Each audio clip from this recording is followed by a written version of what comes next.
There's a specific dollar amount that separates people who retire comfortably from people who work until they physically can't. It's not $2,000 a month. It's not some aggressive savings target that requires you to eat rice and beans and cancel every subscription. It's $500. $500 a month. Roughly $16 a day. The cost of 2 DoorDash orders, or 1 pair of sneakers you'll wear 3 times, or the gap between the car payment you have and the car payment you could have had if you'd bought one model year older. $500 a month invested consistently in a low-cost index fund averaging 7% annual returns becomes $405,000 in 20 years. In 25 years, it's $608,000. In 30 years, it crosses $1.1 million.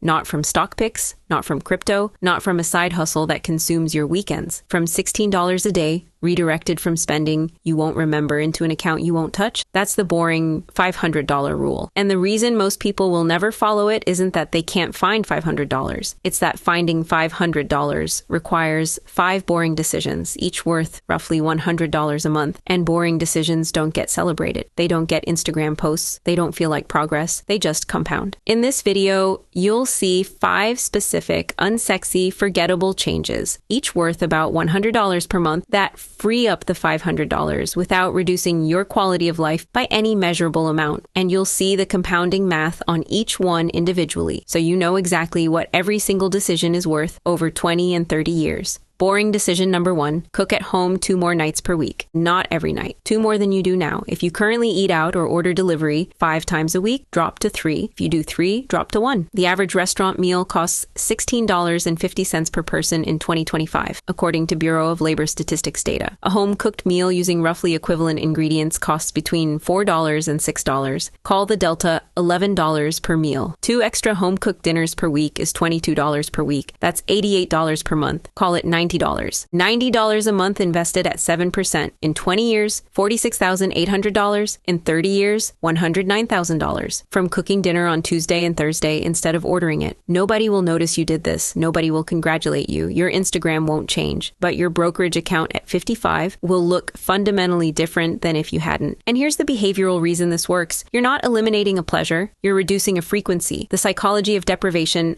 only kicks in when you go from something to nothing. Going from 5 restaurant meals to 3 doesn't feel like a sacrifice. It feels like a normal week. The only difference is where $90 goes afterward. Boring decision number 2. Drive your car 1 extra year before replacing it. The median new car payment in America is roughly $740 a month over 72 months. The average person keeps a car for about 6 years, which means that when the loan ends, they trade it in and start a new one almost immediately. They are never not making a car payment, ever. Here's the math nobody runs. If you keep your current car for 1 additional year after the loan is paid off, just 12 more months, you bank the full $740 per month. That's $8,880 in 1 year. And during that year, the car doesn't suddenly become undrivable. It's the exact same car you drove yesterday when you still owed money on it. The seats didn't change. The engine didn't change. The thing that changed is a number on a bank statement. For this rule, we'll credit $100 a month of the $740 toward increased maintenance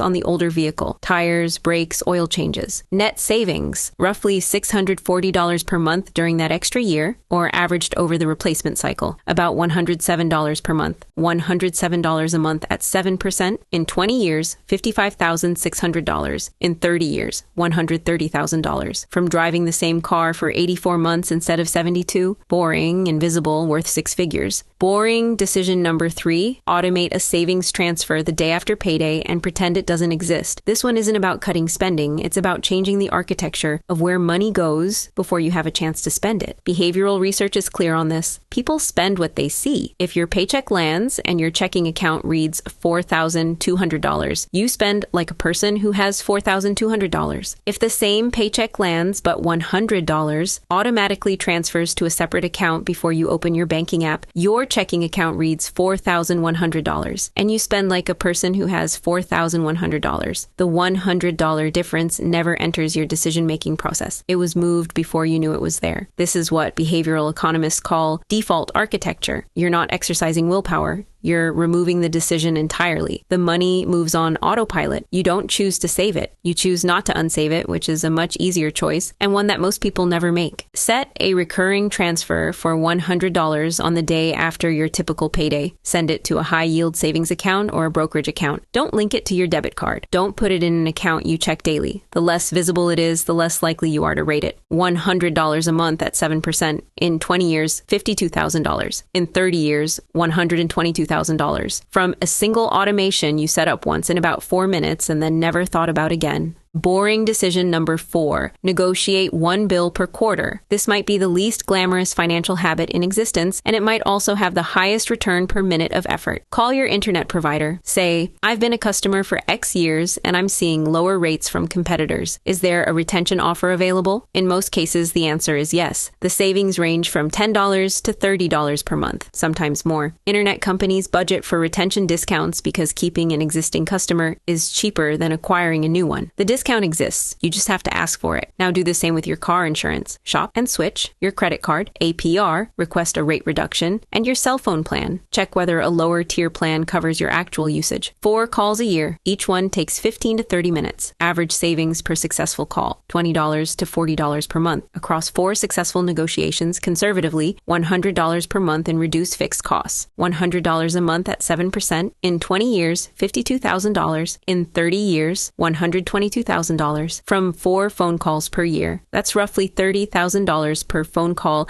in lifetime value. There is no investment on earth that returns $30,000 for 20 minutes of effort, but it's boring and it involves being on hold, so almost nobody does it. Boring decision number 5, cancel the thing you forgot you're paying for. We covered this in the last video, but the number bears repeating. Americans spend $219 a month on subscriptions and think they spend $86. The gap is $133 per month that people don't know is leaving their account. You don't need to cancel everything. You need to cancel the ones you forgot about. Pull your bank statement right now. Search for every recurring charge. If you can't immediately name what the service does and the last time you used it, cancel it today, not tomorrow. Today. Because tomorrow you'll forget again. And forgetting is the product these companies sell. Most people find between $30 and $130 in charges they didn't know were still active. Take the midpoint, $80 per month in freed up cash. Round it to $100 for a clean number if you're aggressive about the audit. $100 a month at 7%. In 20 years, $52,000. In 30 years, $122,000. From services that were providing you zero value while charging you real money. Now stack them. 2 more home-cooked dinners,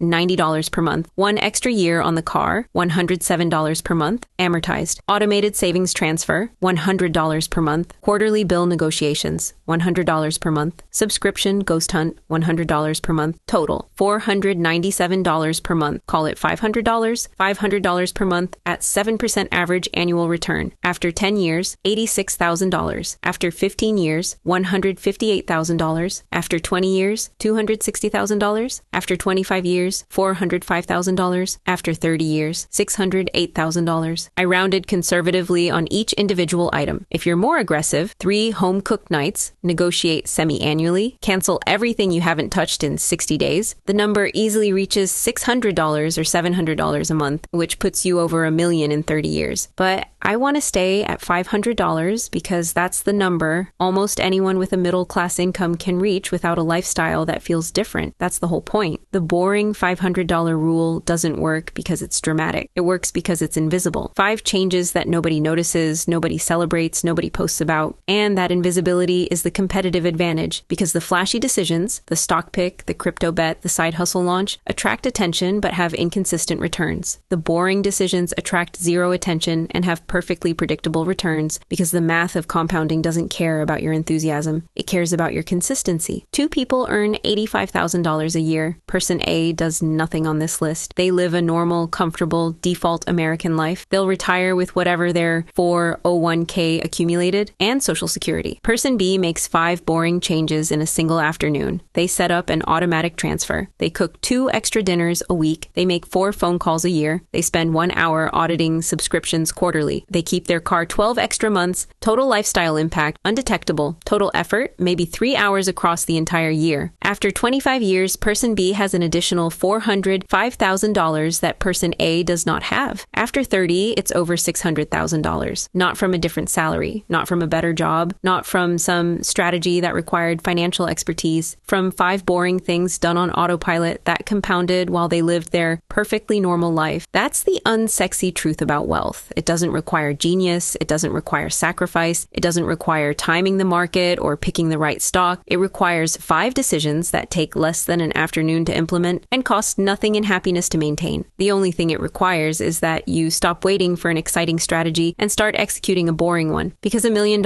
isn't exciting. Getting there is boring, and boring is the most undervalued word in personal finance. I'm not a financial advisor, lawyer, therapist, or any other licensed professional. The content on this channel is for educational and entertainment purposes only. Everything shared here reflects my personal opinions and should not be taken as financial, investment, legal, medical, or relationship advice. Any stories, examples, or characters used are composite illustrations meant to explain ideas, not to represent real people or specific situations. Real-life outcomes vary widely because everyone's circumstances are different, and any statistics referenced may come from studies with limitations and may not apply to every individual. Always do your own research and consider your full situation before making important decisions. When needed, consult a qualified professional who understands your personal circumstances.